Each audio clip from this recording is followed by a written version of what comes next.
Hello friends, my name is Dr. Purvi Kadakia Kutty. On the occasion of World Anemia Day, I would like to take this opportunity to create awareness by discussing some facts and myths about anemia and giving you simple measures by which we can prevent anemia. What is anemia? Anemia is a condition in which the body's red blood cell counts are low.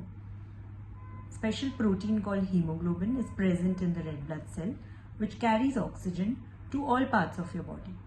So too little red blood cells means little oxygen to all major parts of your body. What are the common causes of anemia? The most common cause of anemia is iron deficiency anemia. It is prevalent in 30 to 40% of the growing children, that is the infants and the toddlers, and women of reproductive age group. Iron is an important micronutrient which is required for the production of hemoglobin. Iron deficiency anemia is very prevalent. Many a times we may not know that we are suffering from this condition until we do a simple blood test, that is a complete blood count. Iron deficiency anemia can have serious long-lasting neurodevelopmental effects in children. How does iron deficiency anemia present in children?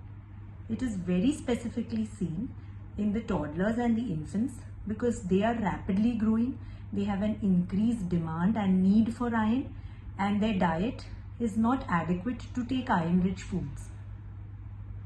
So, what are the common symptoms? Child may present with irritability, poor growth and development, increased paleness of the skin, and sometimes they eat non-nutritive substances like chalk, ice, raw rice. This signals iron deficiency anemia and it is known as pica.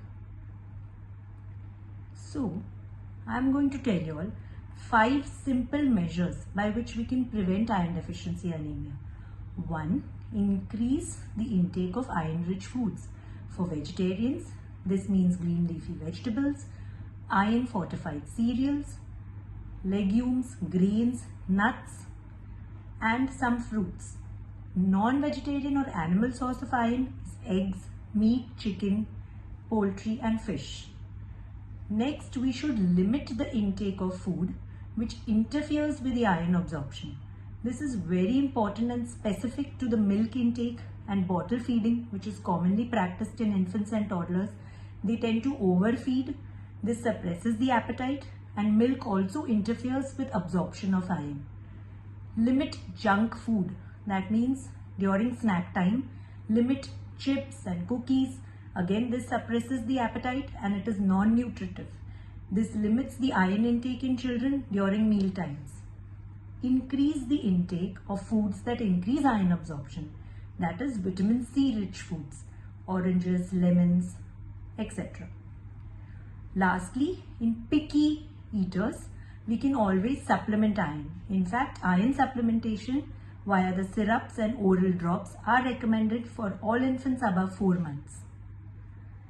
How do we diagnose iron deficiency anemia? It's a very simple test. All we need to do is a complete blood count, a peripheral smear. Rarely iron studies are required.